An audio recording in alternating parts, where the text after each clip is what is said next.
Without delaying things too much, let's immediately begin with a strange story of a flat which was slowly killing its residents without them knowing anything. Usually, we associate our homes as a safe haven, somewhere where we can stay relaxed and walk naked. It's unclear when this started happening exactly, but it was around 1980s. After 1953, when Stalin died, Soviets decided to deal with rapidly growing population. They started projects of cheap-to-construct apartments called Khrushchevkas.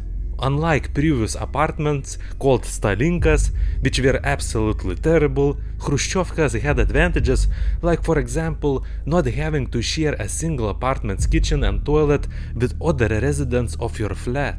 So unlike Stalinkas, which were built brick by brick, Khrushchevkas had an innovation such as using single block walls or panels which could be easily assembled like some sort of a Lego. The building 7 that we are talking in this video with the dangerous apartment is actually not Khrushchevka, but Brezhnevka, which means it was built during 1960s to 1980s under the leadership of Leonid Brezhnev. These Brezhnevkas now could have more than 5 floors including an elevator. And yes, these apartments were made as fast and as cheap as possible. There were stories how builders at the time sometimes would put random stuff between the panels, like newspapers, old clothes, just to save and steal valuable building materials for themselves. But bunch of random stuff in the walls couldn't do a horror which was about to happen in the 1980s.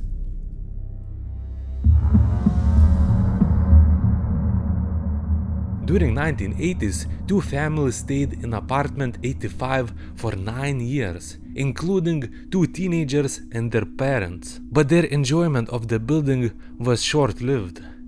They didn't know that there was an invisible killer inside the wall.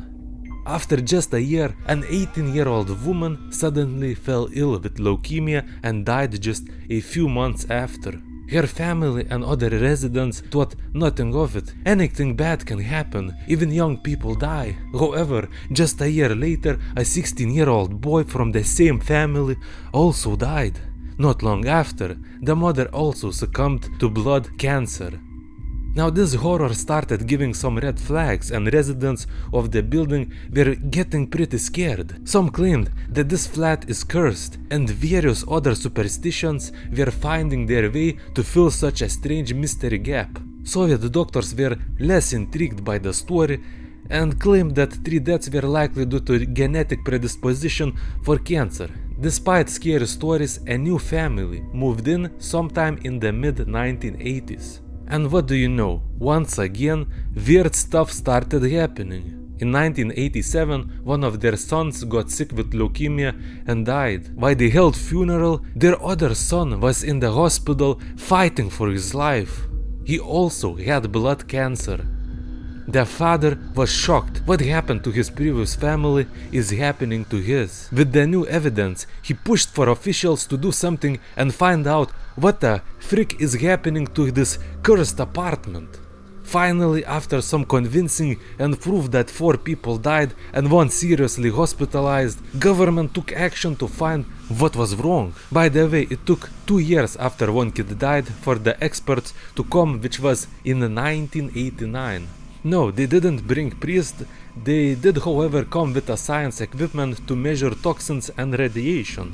When they entered the second room of the apartment, which was children's room, their Geiger counters started picking up a dangerous amount of radiation. The radiation was coming directly from one wall.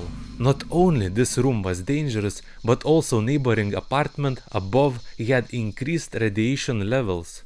Something powerful in the wall was blowing all kinds of gamma radiation through several concrete walls. Residents from surrounding flats were immediately evacuated and this mysterious wall was removed and sent to Institute for Nuclear Research. Scientists started carefully digging out the source of radiation out of the panel wall, and finally they found a small capsule-looking thingy. This cylindric shape was giving an estimated dose of 1800 rengens per year at the surface, or 0.002 sieverts per hour. Just listen to this. In 1 hour staying in that room, those poor people would get almost a year worth of natural background radiation. So staying in that room 24 hours every day for a year would yield somebody with a dose of 17.5 sieverts. That's a similar dose to Louis Slotin, the guy who got irradiated with a deadly dose of radiation while playing with the Demon Core. However, when radiation dose is spread throughout the year, radiation won't kill so fast. Also, I couldn't find if the dose was measured in the room or at the surface of the capsule, but I think that we can all agree that sleeping in that room was ill-advised. After digging this strange capsule from the wall, scientists also found a serial number which told them that this capsule was from Karansky Quarry of Donetsk region. An investigation was cast. How could such intense radioactive material end up in the wall? And what is this thing even doing in a quarry mine anyway? Well, it appears that this capsule model was called IGITS-4, which is made out of radioactive cesium-137. Such capsules are encased in devices like this. As we know, lead works well against gamma rays due to its density. In this website, where they sell these devices with similar capsules, we can see that some capsules are even more radioactive. Basically, these things have incredibly thick lead shielding, up to 9 centimeters or 3.5 inches of lead walls. If you need that kind of lead protection, just imagine how ineffective those concrete walls were in apartment 85. Oh yes, right. What's the purpose of this thing? Why would anyone need such dangerous device? Apparently, such devices are used in various industries where they need to measure thickness and material with gamma rays. As far as I know, back in the 1970s Karansky Quarry, it was used to measure the amount of sand. I hope there will be someone from my viewers which works with these kind of things. I would love to hear your insight.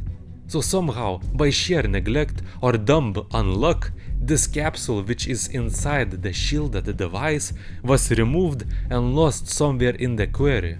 Quarry management tried to search for it but was unsuccessful. After some time, this capsule together with gravel ended up shipped to a panel factory, where it was encased inside the wall and then used in the Building 7 Apartment 85. After the wall was replaced, residents of the building were still afraid. Who knows? Maybe there was also radioactive materials in their walls. Government caved in and the whole building was checked, but no unusual radiation was found. In total, 4 people died and 17 residents received higher doses of radiation. These people were given disability with medical benefits for a few years. Anyway, these incidents of lost radioactive items are common and quite scary. Who knows, maybe you have encountered one in your lifetime. Or maybe you are sleeping to one right now. These objects are called radioactive orphan sources. I think I will cover more of these stories in the future. Also, there is a game which has some elements from the story.